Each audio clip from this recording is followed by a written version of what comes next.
E aí, galerinha, tudo bem? Professora Ariana Faustino, para pôr um fim aí nesses povos da antiguidade, né? Hoje iremos falar um pouquinho sobre os povos persas, tá certo?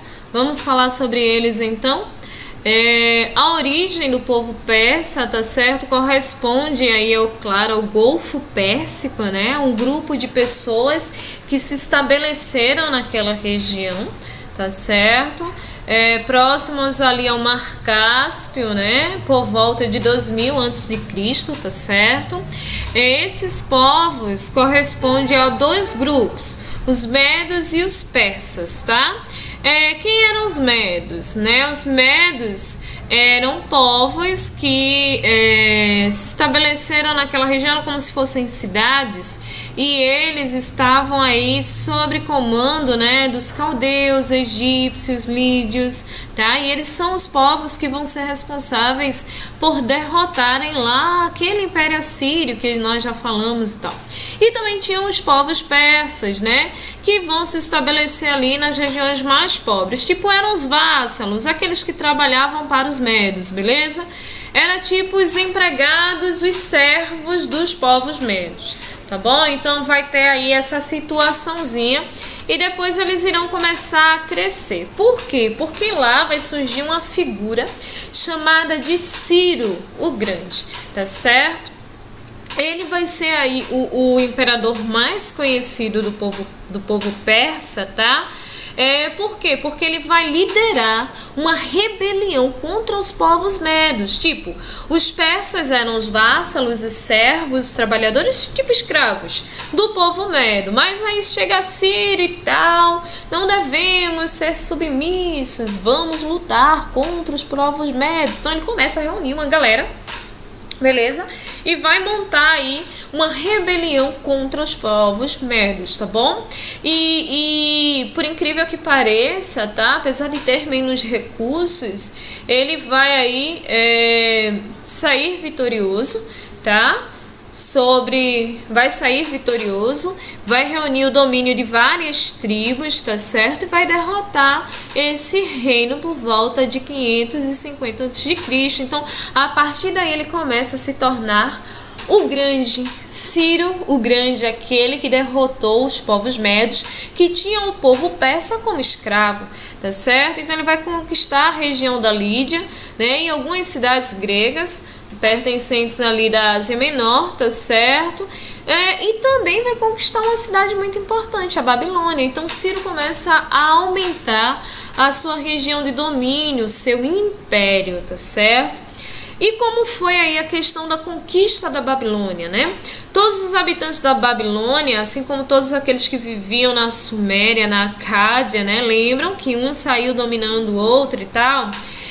Foram obrigados a ir até o recebimento do Ciro o Grande, tá certo? E reverenciá-lo, tá? Receber ele com alegria. Claro que não era bem isso que aconteceu, né? Afinal de contas, ele dominou a Babilônia. Vejam aqui os jardins suspensos, né? As figuras e tal. Maior cidade bem importante. Então ele vai conquistar aquela região. E o povo, ele é que, tipo, meio que obrigado a saudar ele, tá certo? Simplesmente por serem seus súditos. Vejam, aquilo que o povo medo fez com eles, ele agora veio fazer com os outros povos, tá certo? Com caras aí radiantes, como ao mestre, com a ajuda do qual tinha passado da morte para a vida e tinha superado aí o prejuízo e o desastre, razão pela qual venerava o seu nome, tá certo? Então vejam que ele vai ser atribuído à figura dele, né, a questão de felicitações, a questão, né, de vitória, a questão de não mais domínio sobre um outro povo, apesar que quem estava dominando agora era o próprio Ciro, tá certo? Ciro o Grande, tá? Então na Babilônia ele vai reunir a galera todinha e vai fazer com que eles o reverenciem, que façam festas, apresentações em seu nome, tá bom? Ciro, ele vai morrer em combate, né? Ele se tornou grande até nisso. Em 529 a.C., tá certo?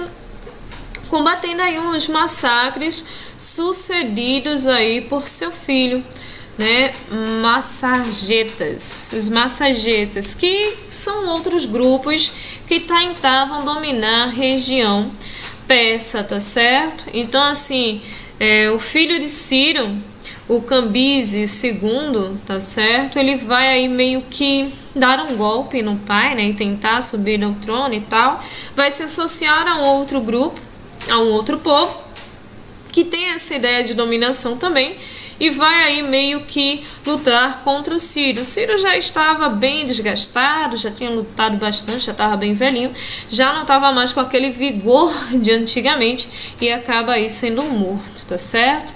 Essa imagem é uma imagem, né, é uma imagem do túmulo de Ciro, tá certo? Grande, né? Bem-vindo, peregrino. Tenho estado à tua espera. Perante ti jaz Ciro, rei da Ásia, rei do mundo. Tudo que o resta de mim é pó. Não me invejes, né? Ciro, o grande.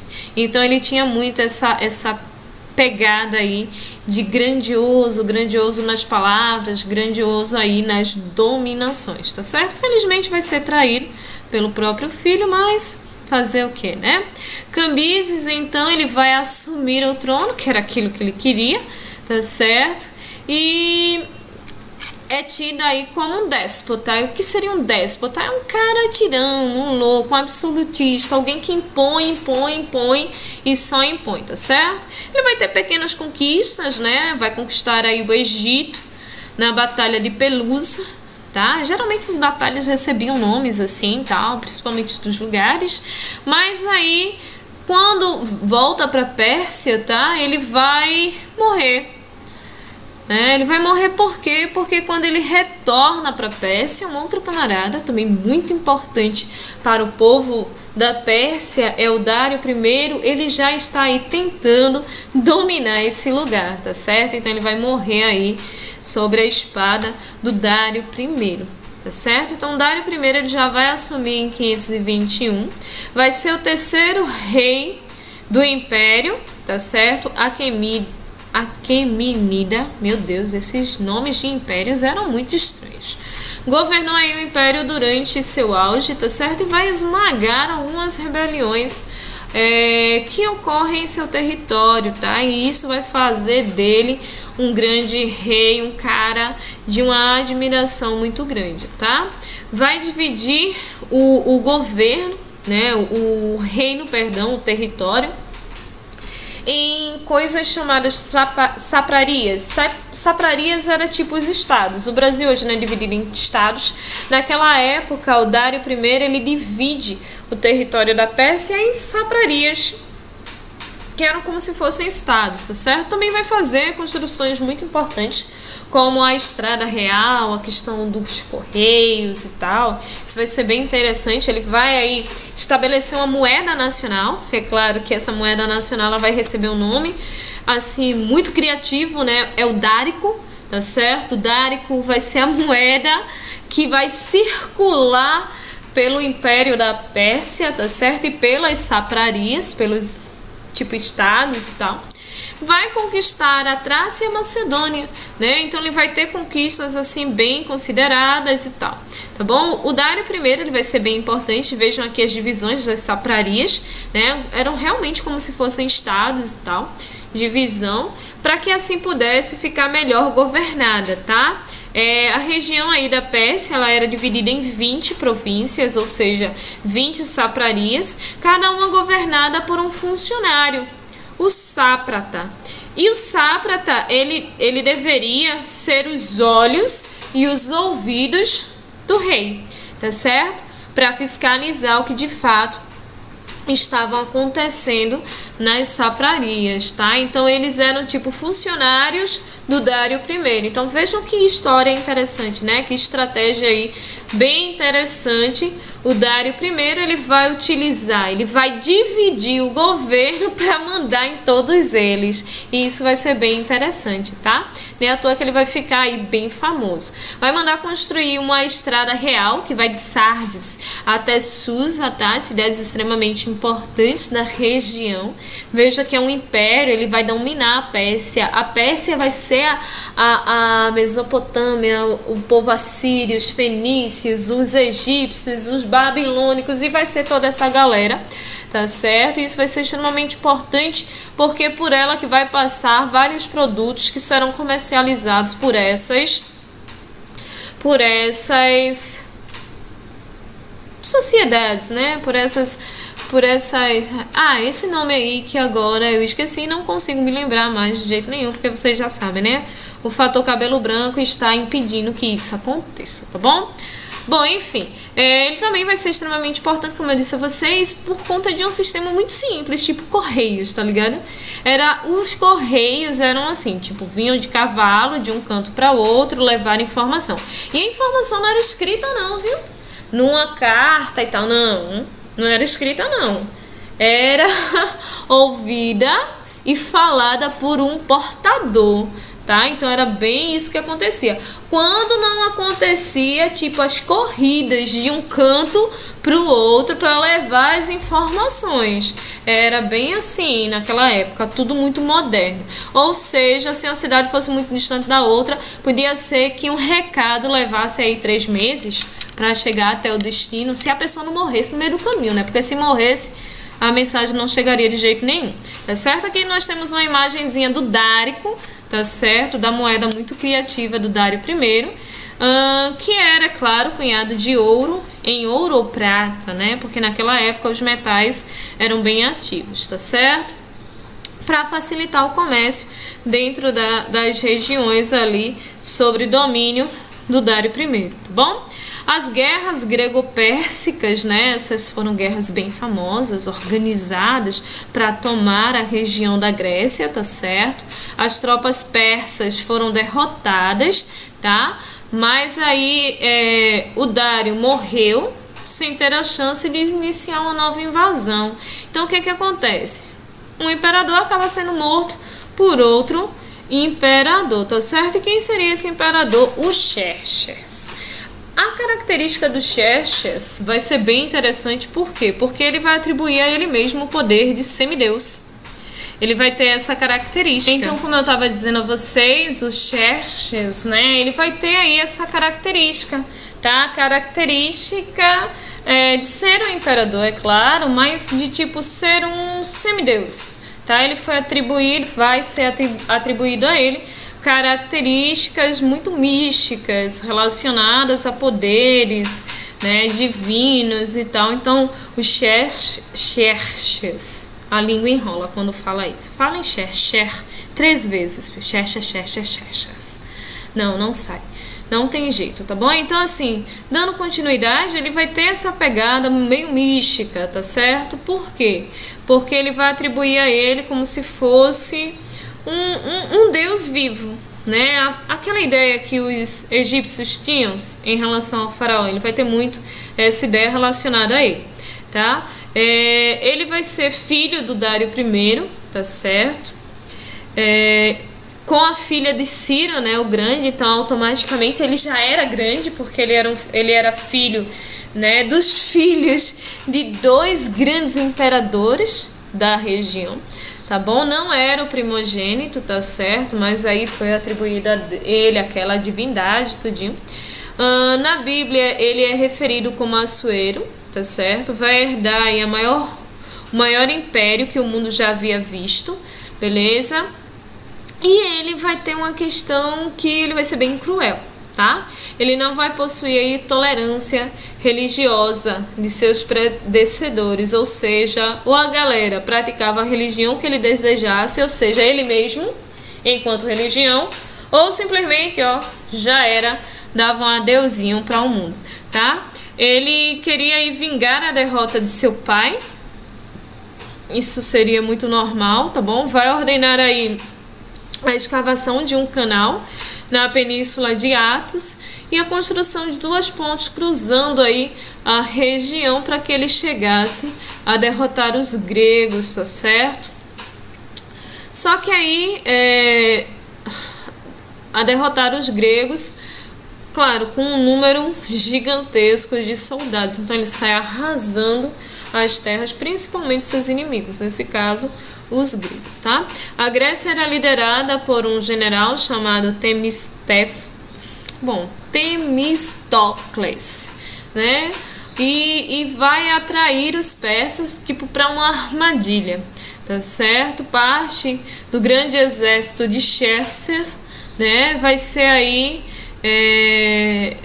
aí extinto, né? Por um povo chamado povo espartano. Eu acho que vocês já ouviram falar na História de 300, né? Tem um filme que foi inclusive muito criticado e tal, e ele vai mostrar a presença dos Xerxes, tá? E também dos espartanos, né? Os 300 espartanos, que vai ter aí uma pegada muito de guerreiros. Os espartanos eram criados para ser guerreiros, tá? As mulheres espartanas, elas tinham um objetivo que era ter filhos com guerreiros. Então o filme 300 ele vai retratar muito bem isso. Não aconselho vocês a assistirem, é um filme um tanto quanto com muito sangue, com muita morte, não é legal de assistir. É legal você saber a história e quando for mais velho você compreende um pouquinho melhor, tá certo? Mas o filme 300, não sei se tem alguém que já assistiu, ele de fato retrata um pouquinho dessa história aí, tá bom? Após encontrar, né, Atenas, Xerxes ele vai ordenar que seja saqueada e incendiada. Então ele chega até a região de Atenas, né, a cidade mais importante da Grécia, e ele, sem dó nem piedade, vai saquear, roubar, é claro, que os pertences valiosos daquela cidade, ele não é bobo nem nada, e vai incendiar, tá certo? Mais uma vez os persas eles são atraídos, tá? E são derrotados novamente, porque não vai ter tipo uma estratégia muito forte de guerra. Os espartanos serão bem mais fortes em relação a isso, tá bom? E essas derrocatas, né? Essas perdas dessas batalhas vai trazer aí o fim da invencibilidade persa, porque apesar de numerosos não eram tão estratégicos assim, tá bom? Xerxes ele vai ser assassinado, tá? Em 465 a.C., tá certo? E ele vai ser sucedido por seu próprio filho, não é isso? Que seria o Artaxerxes primeiro, beleza? E ele vai ser sucedido por seu filho, é claro. Os homens eram que podiam fazer a sucessão naquele período. Vão ocorrer algumas rebeliões, né? Principalmente no Egito, que vai ser um território da Pérsia, tá certo? Apoiado pelos gregos, que conseguiram derrotar os Xerxes primeiro, né? O antigo pai e tal. Claro que quando eles veem que não conseguem conter essa revolta, é assinado um tratado aí de paz, né, de Calias, e para tentar acalmar aí os ânimos, tá bom? Existe uma retomada de construção, né, de construções entre os territórios e tal, principalmente grega, porque teve uma perda bastante considerável, principalmente em relação a Atenas, tá bom? O Artaxerxes ele já vai ser um pouco mais tolerante em relação à liberdade religiosa, né? As pessoas já podem aí meio que ter as suas próprias religiões sem punições severas do imperador, tá bom? E ele também vai permitir aí a reconstrução de muros das cidades sagradas de Jerusalém, por exemplo, que vai ser desde aquela época saqueada, né? Vai ser saqueada, vão haver batalhas, vão ter destruições dos templos sagrados e tal, né? Lembram do Templo de Salomão? Pronto, vai haver ali saqueamento e destruição. Esse, consequentemente, vai ser sucedido por seu outro filho, Artaxerxes III. Existe assim uma criatividade muito grande em relação aos nomes, né? Enfim, um acabar meio que sucedendo o outro, blá blá blá, até que de fato chega o Dário III, tá certo? E acabe meio que pondo um fim a esse reinado, né? Vai ser um governante meio que sem talento, vai trazer aí umas perdas bem consideráveis em relação ao Império Persa, que já estava bem declinado, tá certo, nesse período. O império fica meio que insustentável, tá certo? As saprarias começam a perder a confiança, porque o Dário I ele conseguia reunir e ter as pessoas sob o seu comando, mas a partir do momento que foram tendo vários sucessores, eles meio que acabam burlando as informações, querendo um governo só para si, tá certo? Então muitas pessoas começam a ficar aí desconfiadas, descontentes, começam a haver várias rebeliões, as saprarias começam a se tornar autônomas, tá? Independentes, e até chegar, né, uma outra figura que vai dar origem, tá certo, a um outro império, que seria aí o império, né, de Roma, com Alexandre o Grande, né? Alexandre o Grande vai começar a tomar os territórios, tá certo? Onde viviam os persas, os gregos, né? Os sumérios, os babilônicos, tá certo? E vai acontecer tudo isso aí, beleza? O Dário III,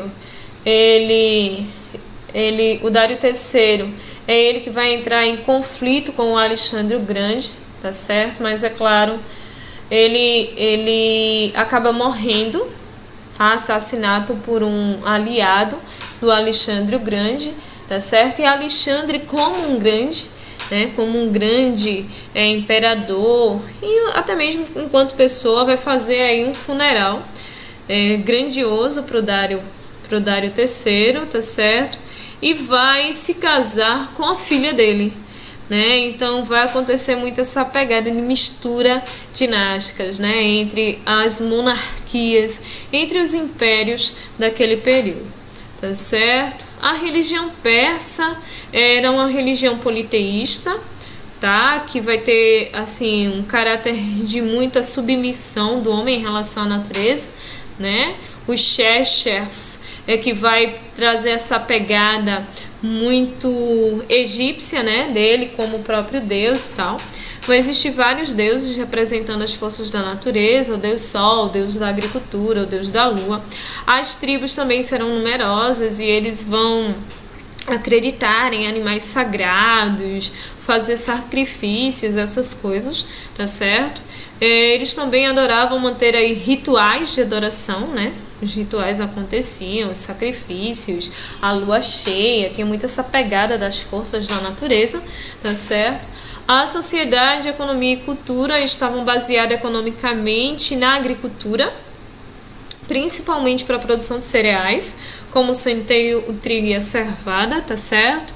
A questão da pecuária estava voltada à criação de gado, tá? Também tinha muita exploração dos minérios, principalmente a prata e o ouro, né? A gente viu lá no Dário I a fundição da moeda e sua importância, né? Com a expansão aí do império veio o desenvolvimento do artesanato e do comércio, começa a ser bem intenso, tá certo? E a região da Pérsia vai ser muito forte num fator conhecido como comércio, tá certo? Que vai acabar se tornando a atividade mais importante deles, tá certo? A sociedade estava dividida, né, em camadas sociais bem rígidas, por exemplo, era o rei, os aristocratas, né, pequenos comerciantes, artesãos, camponeses e escravos. Então tá bem definidozinho aí a sociedade persa, tá bom?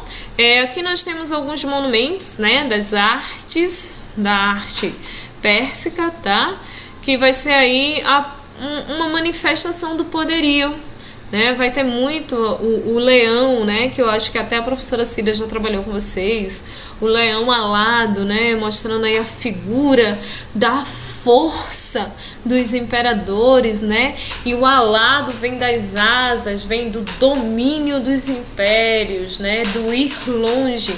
Tinha muito essa questão, tá certo? E eram representados em esculturas, tá? A cidade de Passagada, né, e Susa vai demonstrar assim, construções bem interessantes daquele período, tá certo? Imensos palácios, salões magníficos, muitas festas, colunas que vão sustentar o estilo exuberante daquela região, tá certo? Cabeças de cavalos, águias, touro, representando, né, a sua religiosidade, a sua veneração pelas forças da natureza e pelos próprios animais, tá?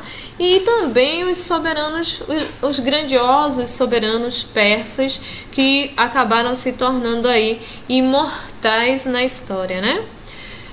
Uma outra característica bem interessante dos persas, e essa é muito comercial, tá certo? É a cerâmica e os tecidos, né? A cerâmica e os tecidos vai ser bem característico e muito comercializado, tá? Vai imprimir aí uma marca na história persa, tá certo? E vai aí conseguir se espalhar por vários territórios através do comércio, tá certo? Vai estar exposto em alguns museus, né? Aqui nós temos algumas curiosidades, tá? Os persas inventaram aí uma das redes de correios mais eficientes da antiguidade. A princípio era a cavalo, tá certo? Através do lado Dário I. E depois eles foram meio que aperfeiçoando essa questão aí para que a informação não demorasse 3 meses, demorasse apenas 1 e depois ainda menos, tá bom? Também foram os persas, né? Também são os persas os registros mais antigos de uso de tijolo, né? De pedra, domesticação de cabras, olha só, produção de vinho tinto, né? E também o tar, o ancestral do violão, eles tinham muito essa pegada musical, né? O pêssego, o espinafre e a galinha eram exportados da Pérsia e lá se espalhavam para a Europa, olha que interessante, né? Não era produzido em vários lugares, não. Os persas erguiam zigurates, vocês já sabem o que é zigurates, que eram grandes centros, blá blá blá, que serviam de observatório e armazenamento, né? E tal, além de abrigar cerimônias religiosas. Todos os povos que passaram pela antiguidade produziram o que? Zigurates, tá? O termo mago ou mágico, né, vem da Pérsia, onde os mages eram sacerdotes dominantes, tá? Ou seja, tinha coisas que somente eles conheciam. Também inventaram aí o polo, né, o esporte polo, né, e o gamão, jogo de tabuleiro. O moinho também era uma herança persa. Então vejam quantas coisas os persas aí acabaram produzindo e contribuindo para a antiguidade, tá certo? Então esse foi um pouquinho aí dos povos persas para de fato acabar esse conteúdo, né? Povos da antiguidade. Encerramos com ele, tá bom? Para vocês um beijão, fiquem com Deus e até a próxima. Tchauzinho, fui!